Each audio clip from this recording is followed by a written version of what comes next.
Bugungi metodimiz svetofor metodi. Bu metodimizda o'tilgan mavzular yuzasidan savollar beriladi va savollarga to'g'ri javob bergan ishtirokchilar mana bunday kartochkalarni o'z joyiga yopishtirishlari kerak bo'ladi. Mabodo kimdir sariq rangga kelib yoki yashil rangga kelib savollarga javob bera olmasa, keyingi ishtirokchi o'sha jamoaning keyingi ishtirokchisi sariq rangli kartochkaga javob berib o'sha joyni to'ldirib ketishlari kerak bo'ladi. O'yin sharti tushunarlimi? Demak, birinchi jamoadan bitta ishtirokchi, ikkinchi jamoadan bitta ishtirokchi taklif qilamiz.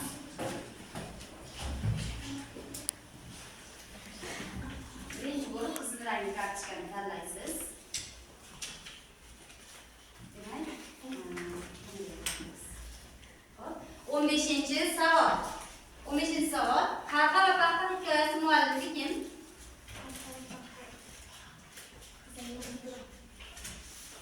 Nasiba Erxonova. Demak, savolga javob bera olmagan ishtirokchi. Ikkinchi ishtirokchi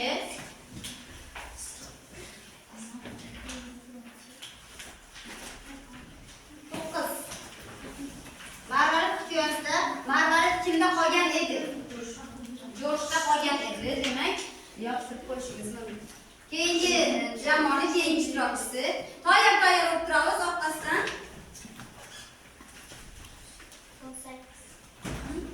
18-chi savol.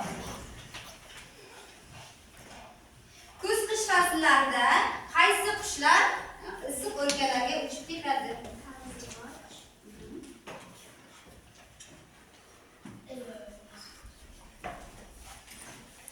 Yana qaysi ranglar tizilib uchib ketadi? Nima aytdi? Qani uchib ketadi issiq o'lkalarga. Qarab.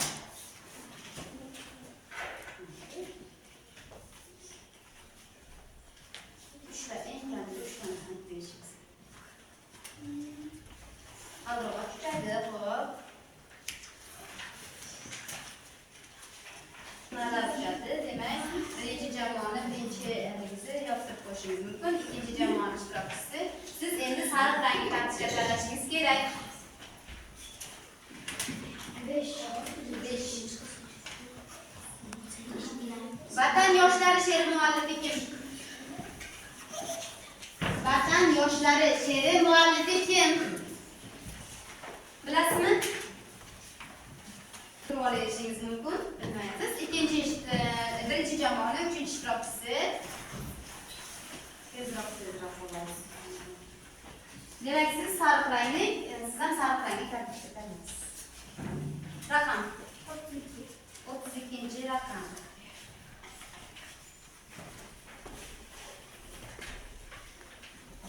Toshbaqir hikoyasida bolalar qishloqqa nima uchun kelgan edi?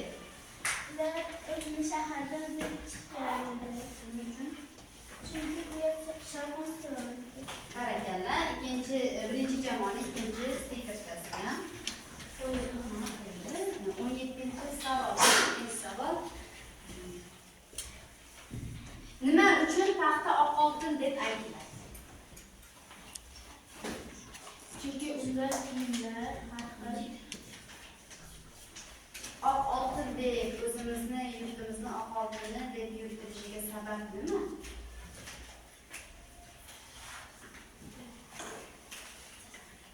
bu har joyda kerak bo'ladi. Nima uchun? U O'zbekistonimizni yana o'sha tillojmonlardan tashqari boyliklaridan biri bo'lganligi uchun oq oltin deb yuritiladi. Demak, kiyimlar umumiy ma'noda aytganligi uchun bu jamoani ham javobini xonxali deb hisoblaymiz. Keyingi ishtirokchilar qora tayyor turing. 22-chi savol. Birinchi jamoaga 22-chi savol. Sayroqi qushcha asari haqida ozgina gapirib bering. Sayroqi qushcha asarning mazmuni haqida ozgina gapirib bering.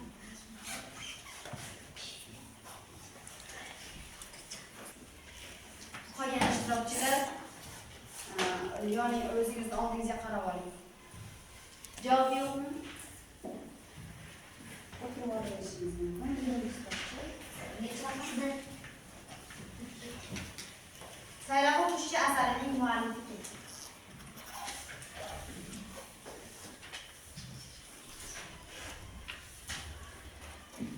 Savolga javob.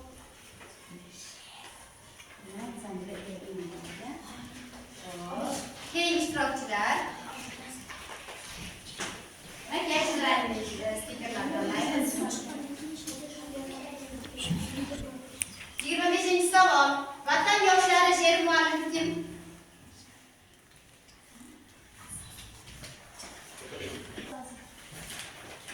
Aziz Suyunidi.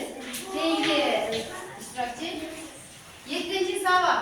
Marvarid hikoyasining muallifi kim? Barakalla. Qarsak chopib qo'yamiz.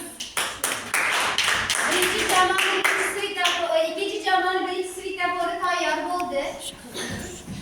Demak, qizil rang siz qizil rang olasiz, siz yashil rang olasiz. 19-savol birinchi ishtirokchiga kamera qo'yamiz. Ona tilim she'rining muallifi kim?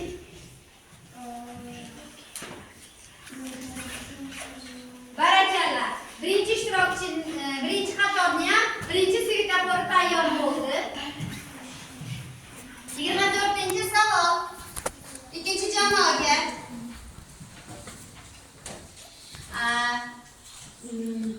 Sayroqi qushcha asarida sayroqi qushchaning saylashiga sabab bo'lgan omil nima? U ota-onasini sog'ingandi. Keyin unga shox-shabbalar berib. Barakalla. Demak, shox-shabbalar o'rganligi ko'zini bog'i deb o'ylagan. Demak, ikkinchi svetoforimiz boshlandi. 33-savol.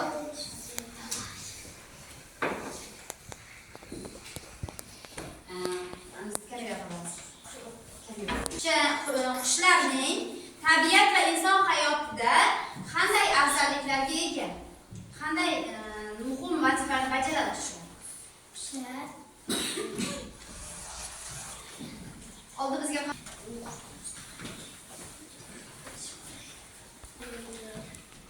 donlarni odamlarga foyda keltiradimi? Odamlarga qushlarni yediradi.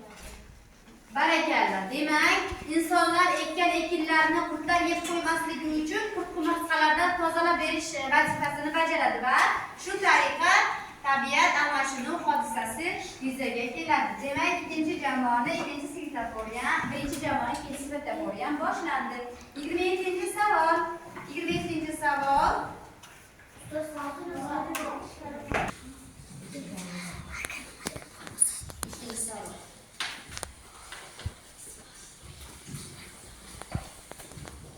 Sayroqi qushcha asarida opa-singillar qushchaga qanday yordam berdi? Barakalla. Demak, shox-shabbalardan ularga inlariga chiroyli qilib bezatib berishdi.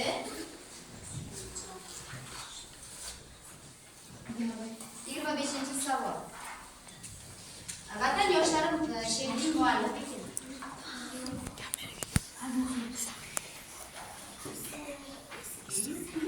Demak, birinchi jamoani ikkinchi svetoforı ham 34-savol. Vatan yoshlari she'rining asosiy g'oyasi nima? Yoshlarni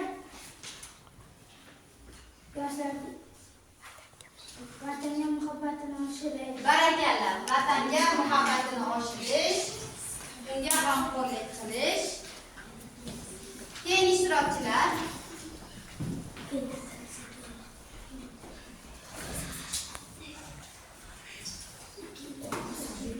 27-savol. Siz bu yashil oladi. Yashil oladi. Yo'q. Olsin. Jamoanikini o'qiyman, ya'ni Elbekka. 13-savol.